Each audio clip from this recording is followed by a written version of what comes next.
The drama surrounding Pryce Taylor versus Michael Polite Coffie didn't erupt in a single explosive moment. It unfolded gradually, round by round, through subtle choices, calculated restraint, and the quiet tension that comes when youth, ambition, and patience collide with experience, power, and time itself. This wasn't a fight built on trash talk or manufactured hype. It was a test of identity, a measuring stick bout that revealed exactly where each man stood in the unforgiving hierarchy of heavyweight boxing. From the opening bell, the contrast between the two fighters was unmistakable. Pryce Taylor entered the ring as the younger man, the undefeated prospect, carrying the expectations that come with a perfect record, and the quiet pressure of proving he belonged beyond the matchmaking stage. Across from him stood Michael Coffie, a veteran of the sport, a former Marine, a fighter who had already traveled further down boxing's long road and returned after a 2-year layoff at the age of 39. Coffie wasn't there to be a stepping stone. He was there to remind everyone that experience doesn't fade quietly, and that heavyweight power, even when thrown sparingly, always demands respect. Early in the fight, Coffie made sure Taylor understood that truth. Every once in a while, seemingly out of nowhere, Coffie would step in and unload a big shot. Sometimes it landed clean, sometimes it sailed just wide, but the intent was always clear. These weren't reckless punches, they were reminders, signals.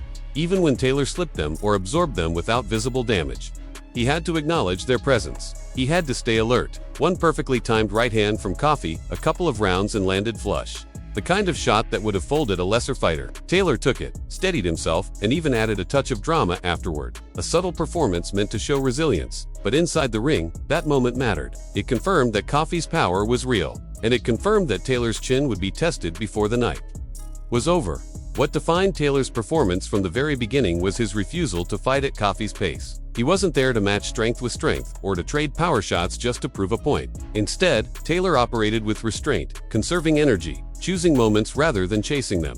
This was where the fight's rhythm was established. Coffie fought in bursts, loading up and then resetting, while Taylor never seemed to go to full throttle. He pot-shotted, touched, tapped, and scored. Soft punches, arm punches, quick combinations that didn't always look damaging but consistently found their mark. Over time, those touches added up, quietly building a lead on the scorecards while keeping Taylor out of unnecessary danger. Coffie had believed his experience would be the deciding factor in this fight, but experience only matters if it's applied. As the rounds progressed, it became clear that unless Coffie could increase his offensive output, that advantage would remain theoretical. Taylor was beating him to the punch, not by being faster in a flashy way, but by being earlier. When Taylor let his hands go, even briefly, his combinations were effective. Overhand rights, short lefts, quick sequences that landed before Coffie could fully set himself. The commentators noted it repeatedly. Every time Taylor decided to move his hands, something landed.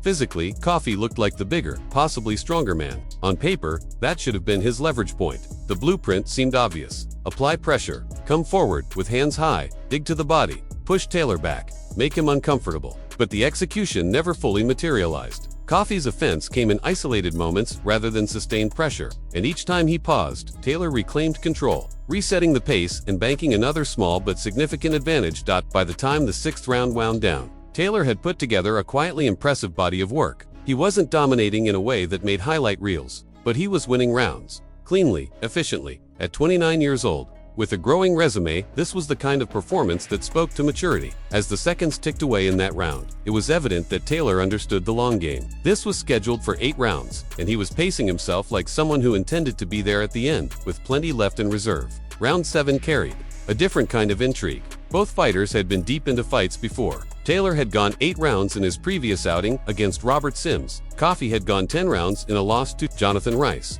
Endurance wasn't a mystery for either man. The question was who would impose themselves when fatigue began to whisper doubts into their muscles. Inside, the fight briefly flirted with chaos. Exchanges on the inside turned rougher, more physical, bordering on a brawl. This was the territory where Taylor could have chosen to step on the gas, and for moments, it looked like he might. He spoke confidently before the fight about being ready for even 15 rounds, about overwhelming Coffie if the opportunity presented itself. But confidence and conditioning aren't always aligned, and as the commentators observed, if Taylor truly had that kind of stamina, this was the window to show it. Instead, what emerged was a more nuanced truth. Taylor was in good shape, but not in the relentless, suffocating shape required to simply steamroll a veteran heavyweight. He picked his spots, he worked efficiently, but he didn't pour on sustained pressure. Coffie, for all his age and inactivity, offered plenty of empty spaces where a younger fighter with endless stamina could have taken over completely. Taylor chose not to gamble. Whether by design or limitation, he stayed measured. Coffie, meanwhile, began to show signs of fatigue of his own. After a 2-year layoff, at 39 years old, the later rounds were always going to be a test. In the 7th, he came forward more, banging away at the body, trying to change the narrative. But even then, Taylor's inside work stood out. His punches were fast, slick, short. He didn't load up, didn't widen his shots. The selection was sharp, creative. Arm punches, yes, but placed intelligently. Uppercuts found their way through tight spaces again and again, especially at short range. It was a skill that couldn't be taught overnight and spoke to Taylor's comfort in close quarters. There were moments when Taylor's punches looked almost like slaps, as if he were conserving energy or simply touching rather than driving through. Typically, that's the look of a tired fighter. But Taylor kept throwing them, kept finding openings, kept landing those uppercuts. Whether it was fatigue, strategy, or habit, it worked. The 7th round closed as one of his strongest, filled with variety, activity, and control. By the time the final round arrived, the stakes shifted. The outcome felt increasingly inevitable. But boxing is a sport of late drama, and Coffie wasn't finished. Taylor entered the 8th with a clear lead, but also with a choice. Finish strong and make a statement, or box safely and secure the decision. Coffie chose urgency. Big hooks, body shots, forward, pressure. It felt like a last gasp, a veteran digging deep, deciding that if this was going to slip away, it wouldn't be without a fight. For the first minute, it worked. Coffie landed. He found angles. He imposed his size. There was a sense that if this approach had come 2 rounds earlier, the complexion of the fight might have been different.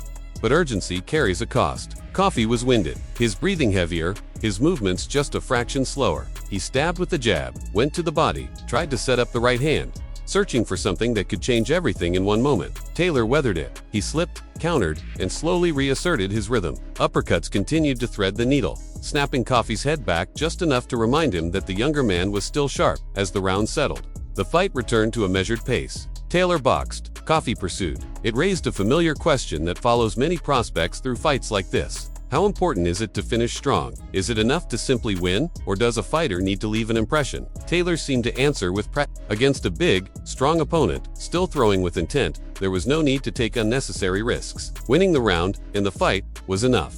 Coffie never stopped competing. Even in the final 30 seconds, he tried to make something happen. But the story had already been written across 8 rounds. His power shots hadn't hurt Taylor. His volume hadn't been sufficient to swing the momentum. When the final bell rang, there was no controversy. Only the quiet acknowledgement that both men had delivered exactly what their circumstances allowed. As the judges' scorecards were read, the margins reflected Taylor's control. Wide decisions, clear consensus. Pryce Taylor earned his 10th professional win, going the distance, demonstrating poise, discipline, and a growing understanding of how to manage a fight rather than chase a knockout. For Coffie, simply completing 8 rounds after a long layoff at his age was its own kind of accomplishment, a testament to toughness and professionalism. Even in defeat, this wasn't a fight that redefined the heavyweight division. It didn't produce viral knockdowns or shocking twists, but it mattered. For Taylor, it was another step forward, another layer of experience. Proof that he could stay composed against a seasoned opponent and control the tempo from start to finish. For Coffie, it was a reminder of the fine margins that separate winning from losing when age, timing, and opportunity intersect. In the end, this fight told its story, quietly, through patience,